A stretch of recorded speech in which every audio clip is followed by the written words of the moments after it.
It's about Sir Thomas Malory.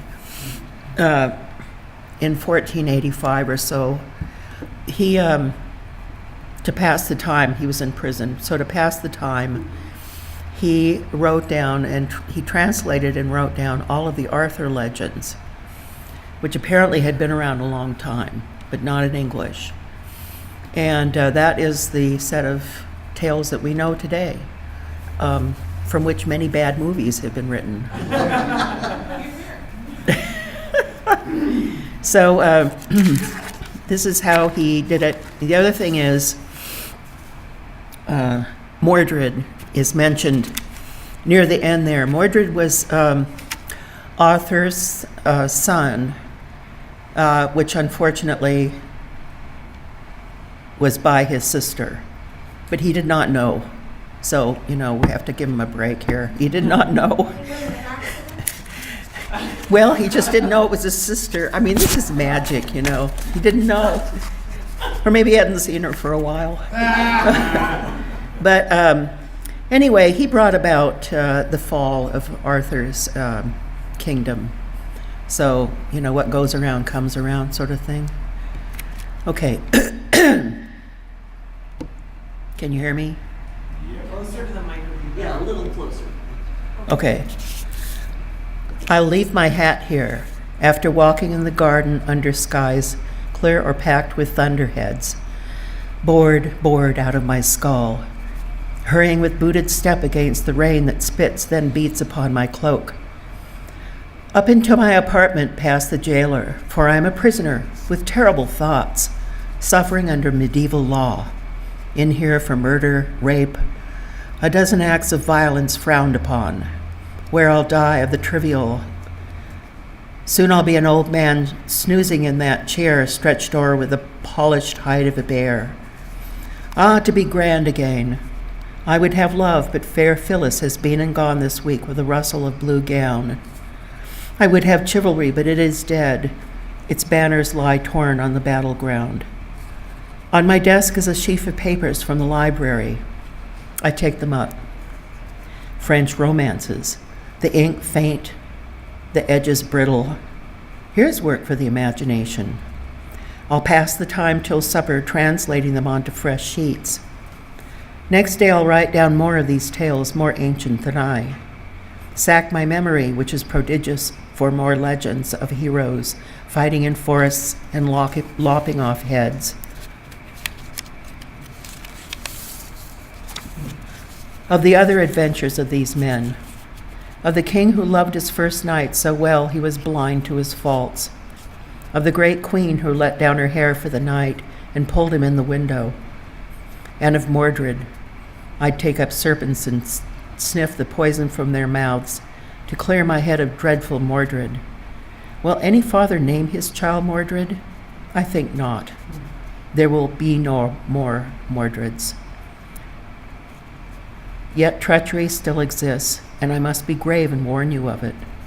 So I'll fill these awful hours with cruel and glorious legends, and filling them find joy. Someday my jailer will receive these writings for another's hands. For that other, they'll make good reading.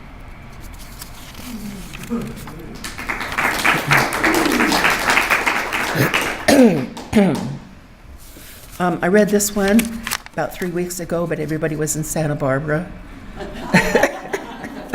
There were about 5 people here. John, were you here? Yeah. Oh, yeah. Oh, I'm sorry if you don't mind listening to it again. Okay, this is called The Golden Rule of Syrup. Usually the truth spreads out like a pancake on a griddle till it's thin enough to see the lie through. A lace forms around the edges of the pancake, but that doesn't mean it's ready.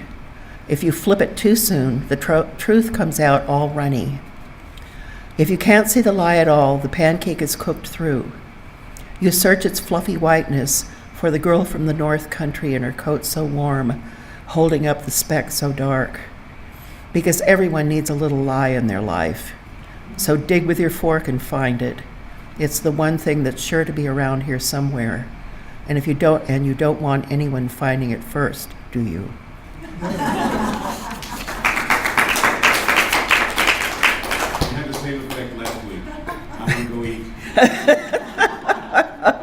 I know, pancakes. I had pancakes for dinner. Okay. This is new. I wrote it this afternoon in a half hour because I wanted to be sure of having enough time to fill up, or having enough material to fill up the time. Thanks. It's called Needle Nose. When she banged her head, the stars came out and clapped. It was the beginning of the greatest show on earth. No baboons, no elephants, no humans, just walls going in and out like accordions. Wooden stairs, soft and stretchy as chewing gum. A deadly silence from the other. She wants very much to go home, so they have to send for the one person who can keep her there in the whiteness. When she receives her new head, she remembers Daddy Longlegs, asleep by the water bowl, legs stretched out, because it had been a very tiring day. When the paramedics came to lift her from the carpet, cheap and rough as coconut wire, Daddy was still sleeping the sleep of the just. Greyhounds are very lazy. Fans call them needle noses. When her mouth turns back into a mouth, she says, "Where is he? Where is he? Go and get him."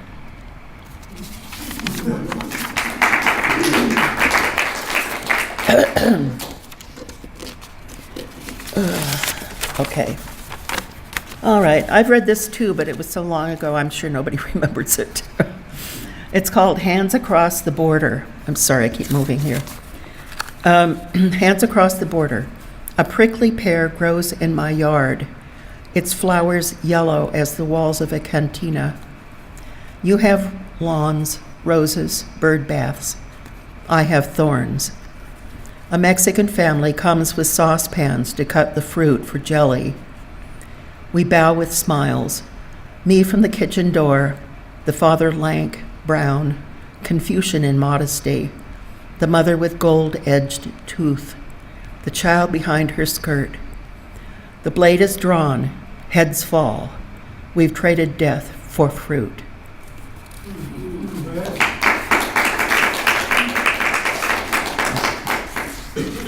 Okay.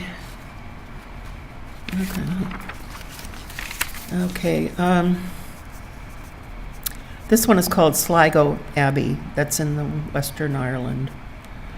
I think it's in Galway. It's a custom in our country, very old. And she's from Pasadena. I'm from LA. So we stand in this place, the cold chilling us, before the black stone and green mounds beneath which queens and paupers may lie buried. And with our hair in our mouths and the first rain blowing on our faces, pat ourselves here and there looking for paper. In the absence of a business card, a deposit slip will work, or the last page of an address book, as one needs so few Z's. In the absence of these, the admission ticket, hastily scribbled upon with a bit of pencil, will do. This place makes sad book, like those sheep burly with fleece, vanishing uphill into clouds of unknowingness on our ever speaking again. Obviously, this was before the World Wide Web, this was before cell phones, this was before email. Okay.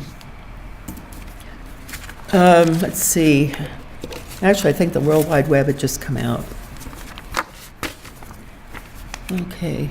I guess my last poem is a pretty short poem. It's called How I Write. How I write, I groan it out like a woman pinned to the bed. That's how. That's it. Have an early night.